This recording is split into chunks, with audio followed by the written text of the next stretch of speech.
Hi, I'm Dr. Sabrina Shah Desai, an aesthetic oculoplastic surgeon based on Harley Street in London. And I'd like to talk to you about upper lid blepharoplasty, a surgical procedure to treat hooded upper eyelids.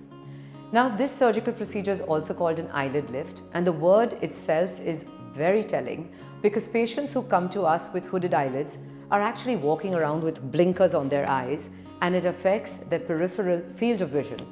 Often I'll have patients telling me that they have chronic headaches and they think that Botox is going to correct the deep forehead lines they have. But those deep lines exist because they're constantly raising their eyebrows to clear the hood from their eyelids and to improve this blinkered appearance. So what does an eyelid lift surgery involve? Essentially, I prefer performing the procedure under a local anesthetic. This is a day case procedure, similar to you going to your dentist. However, you do go home without your hooded eyelids.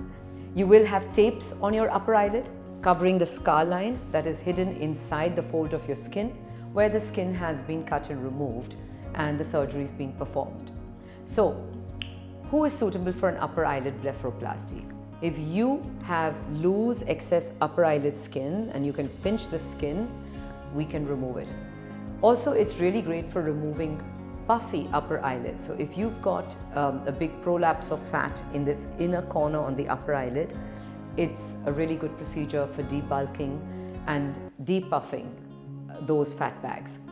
Most of my patients can go back to work 10 days after the procedure, and there's a fine little cut made in the upper eyelid and the stitches are removed approximately a week to 10 days after the procedure, and any bruising or swelling can easily be covered with camouflage makeup.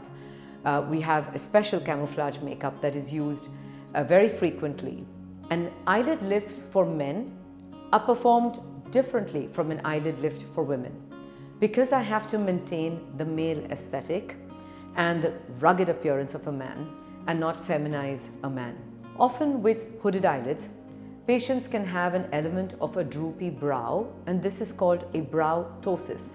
And sometimes the brow needs to be supported, and this can commonly be supported with a bit of chemical brow lift with botulinum toxin, which is a temporary effect and needs to be repeated every 3 to 5 months. Sometimes we need to surgically enhance the brow directly by either making a very tiny cut at the outer corner of the tail of the brow and lifting the brow, or indeed from the inside from the same cut as in the upper eyelid, or we can even make a cut at the hairline, and this is called a pretracheal brow lift to support the brow. How long does an eyelid lift last? It can last a good decade. If you have any further questions, please don't hesitate to contact my team at Perfect Eyes Limited or visit my website. I look forward to seeing you.